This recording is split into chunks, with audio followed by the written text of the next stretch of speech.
Morning everyone. Craig Tompkinson here. Yeah, don't look at my shed. Today I'm doing a mod that my dad's friend did to my dad's Trailblazer, 20 odd years ago now. And they get a computer fan, like that one there. And they put it in the old Trailblazer. And it blows cool air down over all the pipes and the motor.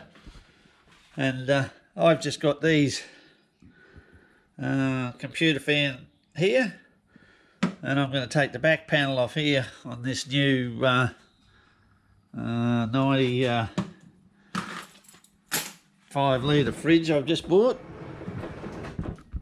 It's a 2-door, freezer on the top, fridge in the bottom.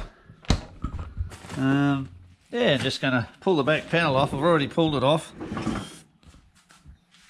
And yeah, just take the screws out, pull it off. I've put heavier wire and a Anderson plug is what I do to them. And I've just got to, at the moment, I've got to pull this off and fit a 15 amp fuse in there and cut a little hole about here somewhere. Or make this a bit easier to, it might even cut a bit out of here so I can get at the fuse and tape the fuse either side, so it's a matter of just putting your fingers in and pulling it out if you need to get to it. Although this little fridge here, I've had it 3 years and I never wired it up with a fuse. It just goes in the back. I may even put this is a 55 litre one I bought. I may even put a little fan in it. I bought 3 of these fans off the internet for about, I don't know, I bought 6 fans for $40 delivered. So yeah, I'll replace the fan in this one. It needs a new one. She's been going for 2 or 3 years. So it needs a new fan, and they just bolt straight back in there. And it just keeps all that motor and all that, just a little bit of air around. It keeps them cooler when you got them in the back of your truck. It may not make much difference, but because they only draw point something of an amp, you don't even notice it. Righto, so I couldn't put the fan on the inside where I wanted to because it was going to hit on the motor here. So I cut a couple of little slots out of there in the grill, so this fan can now push a bit of air through.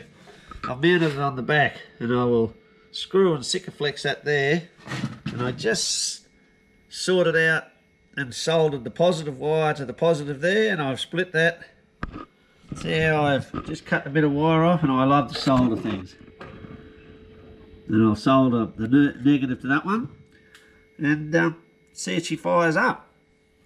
Then later on, I just got to go and get a fuse to hook in the line here, and she should all be good.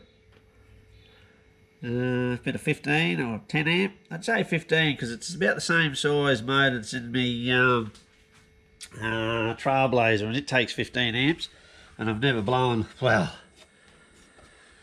in the time I've had it, I've never blown a fuse. So yeah, it's a shame I couldn't fit it in the back there.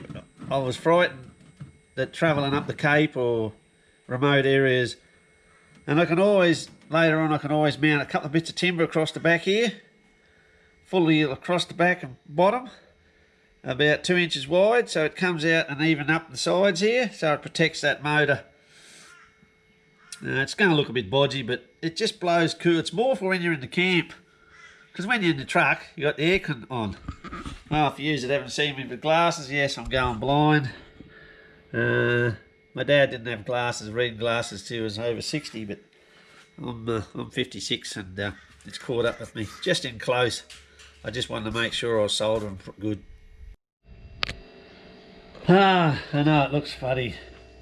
Doesn't look good, but the Sikaflex is on there just to stop this coming undone. It'll set, and if you want to get it off, it's just a matter of running around there with a knife, and you just cut it, but it won't let go. I should wipe it up, but look, by the time a bit of dust gets around, I've got to get a cover, one of these things here, one of those little, you can see that mesh, that'll go over the top of it, I might even have one somewhere, and it'll go on there, and I might stick a bit of timber up there, just up here, that pushes against the fridge, and maybe one down this side here, just there, just to keep it.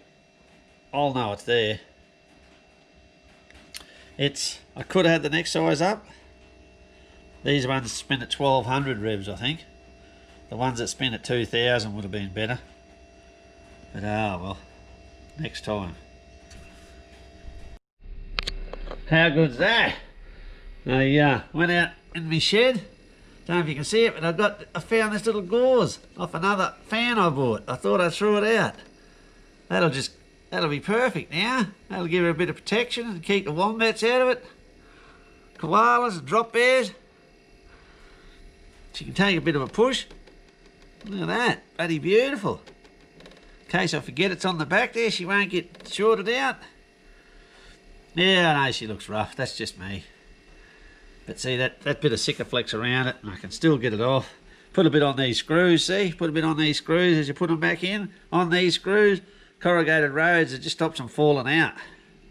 Otherwise, they all just fall to bits. It's just beautiful. Yeah, she's just purring now. It's probably pumping a little bit less air than I wanted, but I'll see how that goes. Anything's better than what it was. All right. See you later. Oh, all right. I've just replaced this fan. The original one was only 1200 RPM and didn't put out enough airflow. I have now I've fitted a waterproof and dustproof. It does 3500 RPM. The old one was only 30 CFMs, and this new one is 160. And only draws a little bit more power, so this will keep it cool a lot better.